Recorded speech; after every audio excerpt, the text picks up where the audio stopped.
Good afternoon, everybody. I'd like to start by thinking about a certain kind of disability. And here's an illustration of it. As England prepares, nationwide go goose-pimply with pride. I want to play. Oh, no, Andy, they're professionals. Excuse me, please, sir. Would you mind signing my friend's shirt? Thank you so much. So, do you follow the football at all? Yes, and are you going to watch the World Cup on TV? You're actually going? Yes, I hope so. And a couple of kisses? Couple of? Kisses, not for me, I'm not on the shirt. It's okay. Well, thank you so much. Lovely to meet you. Look, Andy, he signed your shirt. Don't like it. That's the kind of disability that we might call an elective disability. It's something that people could switch on and off. That was an example of a physical disability, but I think we also find elective disabilities in the mental or the psychological realm as well. Millions of young people around the world suffer from a particular kind of psychological disability, which I think of as what I call tortitis. You catch it at school, and it results in a dramatic loss of your learning power. Lots of young people are perfectly powerful, able-minded, you might say by analogy, able-bodied learners, up until about 8:30 in the morning from Monday to Friday. And then they arrive at school, and it's as if they jump into their wheelchairs and become helpless. I don't get it, sir. I don't understand it, miss. Please explain it to me. Please rescue me. And teachers often very obligingly come to the rescue and wheel their learners around during the rest of the day until 3:30 or 4 o'clock in the afternoon, when they jump back out of their wheelchairs and go off to their computer challenges, their dance classes, learning a new move on their skateboards, and turn back into thoroughly able-bodied learners. Now, this is a very strange circumstance. It's a very strange situation. How could this be? How could this have come about? And I think it's as a result of a certain kind of teaching. If we do this rescuing, if we jump in and over-teach, over-rescue, over-help, over-evaluate, over-manage learning for young people in school, it's as if we're wheeling them around and they lose the ability of their own learning legs. And the ability to be able to learn for yourself is one of the most powerful and important abilities that I think most of us would agree are an important asset for young people embarking on life in the 21st century. The ability to cope calmly and creatively and confidently and capably with challenges and uncertainties, disappointments, frustrations, seems to me to be one of the most important, one of the most powerful capabilities that people need to have in their lives. So how does this come about? I don't think any teacher meant to do it. I have not ever met a teacher who says, the thing that gets me up in the morning, my passion, the thing that gets me going, is the thought that this is another day, another opportunity for me to go into school and do everything in my power to help young people become passive, compliant, dependent, anxious about making mistakes, timid and unadventurous, uncritical of what they read. That's what really gets my juices flowing. I don't think any teacher ever meant to do that. And yet, when you look around, not all young people by any manner of means, but far too many of them, that seems to have been the effect of their teaching, because we haven't really thought as deeply as we might about what's going on below the surface of a classroom. Every minute, in every classroom around the planet, a kind of mind training is going on. The classroom is like a river, and different kinds of learning are going on at different layers or different depths in the river. On the surface of the river, the curriculum floats by. Fairly easy to see, floating by fairly quickly. There goes the periodic table.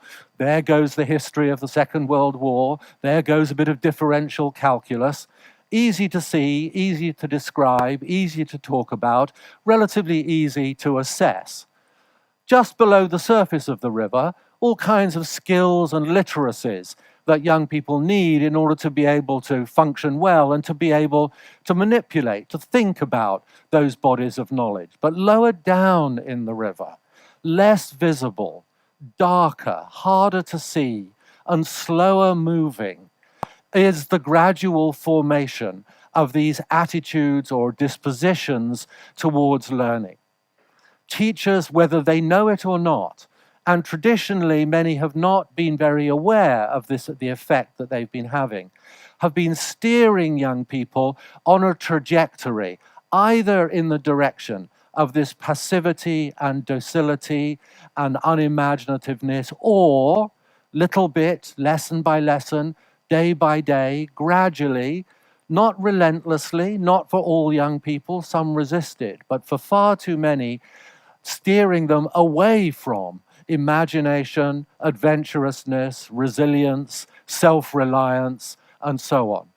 The holy grail of education in the 21st century is to understand what is going on in classrooms, which it would enable teachers to steer young people in the direction of not one valuable outcome, the acquisition of knowledge and gathering certificates and grades which will give them access to good quality further education, but two valuable outcomes, the second of which is the slow, deliberate, conscious cultivation of these habits of mind which will enable you to cope well, not when you meet a situation for which you have a ready-made answer, but when, as will inevitably and frequently happen, you meet situations where you don't know what to do. And one of the most powerful and precious gifts that we can give young people is the ability to know what to do when they don't know what to do. The world, it's a cliche, isn't it? It's fast changing, complex, uncertain. We cannot possibly prepare youngsters with all the knowledge and skill that we're going to need because we haven't a clue what they're going to need. Your Samsung S8 is going to be an antique in 12 months' time. We have no idea what the specifics are going to be that they're going to need. So what do we do? How do we engage in a way that builds these qualities as youngsters are going through the lessons? Well, the good news is we're coming to understand a great deal about how to construct in classrooms cultures for the development of this set, this constellation of positive attitudes towards difficulty, challenge, and change, which I sum up with the phrase learning power. And the difference is, what makes the difference in classrooms are a number of very small, practical, almost negligible, almost imperceptible little aspects of what teachers are up to. William Blake, the English poet, used the phrase minute particulars. What we need to be looking at is the minute particulars of what goes on in classrooms. How the furniture is laid out makes a difference. The kinds of language that teachers use when they're informally talking to students makes a difference. The way we welcome students when they come back after a weekend or after a holiday makes a difference. The kinds of comments that we write on their work makes a difference to whether we're steering them towards independence, confidence, and self-reliance, or whether we're steering them towards passivity, compliance, and anxiety about making mistakes. The way we design activities, the things that we select to put on the walls in the classroom, all of these things make a difference. Even the humble eraser can be an instrument for good or for ill. If you're an architect or a designer, your eraser is a very useful and neutral tool. But in many classrooms, erasers carry a virus. And the virus is that if you make a mistake, there's a whiff of shame about that. You're not as bright, you're not as competent as you're supposed to be. You're not a successful student. Bright and successful students get things right first time, all the time, without breaking sweat. So if you've made a mistake, if you had to have several goes at something, then a culture of a classroom can build an idea that somehow or other that's a sign of stupidity. And if the eraser functions in that classroom as a quick way of rewriting history, rubbing out your mistake and pretending it never happened in order to create the pretense of looking like you were a brighter or more successful student, then that's a dysfunctional instrument in the classroom. It's a tiny little shift. And not all erasers carry this virus, but in many classrooms they do. We can change the displays on the walls. If we want students to be curious and inquisitive, let's invite their curiosity and their inquisitiveness into the classroom. This is a big sheet of paper on the wall of a classroom with a group of children enthusiastically recording the questions that occurred to them over the weekend.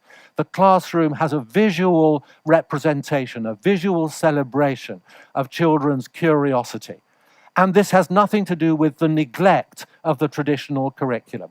Children in these classrooms do better on their exams, not worse than children in conventional or duller classrooms. The language that teachers use, just shifting a statement from what are the colors of the rainbow, which position you as a student as someone who simply has to learn what they are, has to accept the received knowledge, to the question, what could the colors of the rainbow be? If you look carefully at that rainbow, do you really see red? Do you see orange? Do you see a delicate salmon pinky color? Would it not be more interesting, at least sometimes, to invite children into the world of could be rather than the world of is? We can play with space in the classroom. This is a primary classroom where there's a special place where children can go, as a little girl in this classroom said to me, so that their brains can cool down, so that they can allow them to bubble up with new ideas. That's quite a sophisticated concept of creativity. We can give youngsters more responsibility.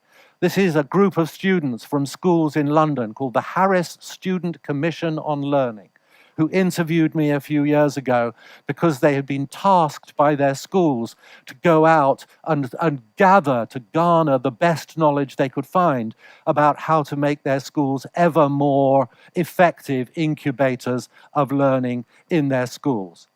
Just a taster of practical things that can be done in schools to shift this culture. We now understand a lot about what these cultures are and what their differences are. It's perfectly possible for teachers to shift slowly but cumulatively little aspects of what they're doing in the classroom so that students are learning what they need to know better and more efficiently. They're going to do better on the tests, but more important than that, when they're 40 or 50 years old, they will discover that they have been equipped with the attitudes, the values, the interests, and the dispositions which will have underpinned their ability to pursue worthwhile challenges in their lives. This is a powerful idea worth spreading. Not that we're going to find a magic bullet to transform education. It's not a flipped classroom or blended learning or digital this or whatever else it might be. It's this slow accumulation of small changes. This really is an idea worth spreading, and I hope you'll go out and spread it. Thank you very much.